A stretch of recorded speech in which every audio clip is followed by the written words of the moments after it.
People go vex, but I don't care. I ask myself, are we as Trinbagonians in love with our land? Do we love our country? The way people love their country. Do we love Trinbago? I want to know that. The layman, not the patriot who will do anything. There are very few people. But do we love our country to the point where we understand that we had to get rid of this, everybody from a different motherland, and we exist in here? You are Trinbagonian first. You are Trinbagonian first. That's what I believe. Yes, you will have descendants. We understand that. But identifying with that disconnects you from the land in which you live. So you know, you don't really care about the country. You're just renting. Are you renting in Trinidad and Tobago? So we start from there and ask ourselves, what do we agree on? Because I always say, our diversity is a blessing and a curse. The curse is that we need to come together and agree, but we have so many different points of view, it's difficult. Think about chemistry for a minute. When you have to make an alloy, which means you have to bond two different metals, right? It's more energy, more heat, more work to be done. It's not the purest in terms of, it's not a pure metal that exists on its own. You have to put more energy to put them together. We are like an alloy. You have different races, different creed, different religions have to come together and agree that we are Trinbago, and this is how we're going to operate moving forward. It's going to be a challenge. It's harder because of the archipelago, there may be one existing race, one existing religion across the whole archipelago up the road. And that will govern how they operate. We have more work to do. We have more work to do. But we have to agree on something.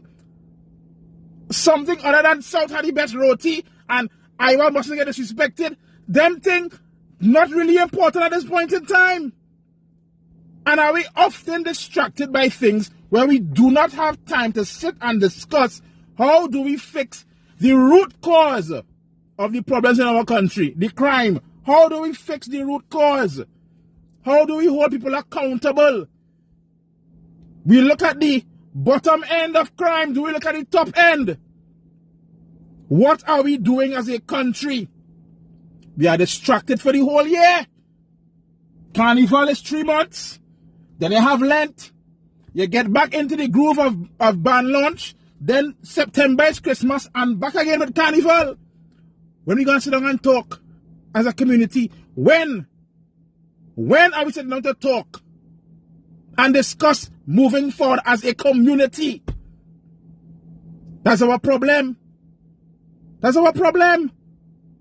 And on top of that, to make matters worse, I always say, now I understand the benefit of being a global citizen, but has global citizenship taken away our culture? Because we have real global citizens inside here who know everything, because TV has allowed us to know everything outside.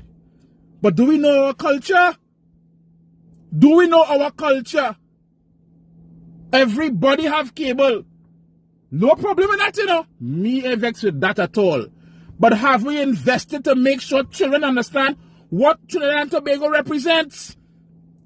I don't mind the cable, but I'm talking about, do we invest in making sure every child, if you ask them, what are the national songs?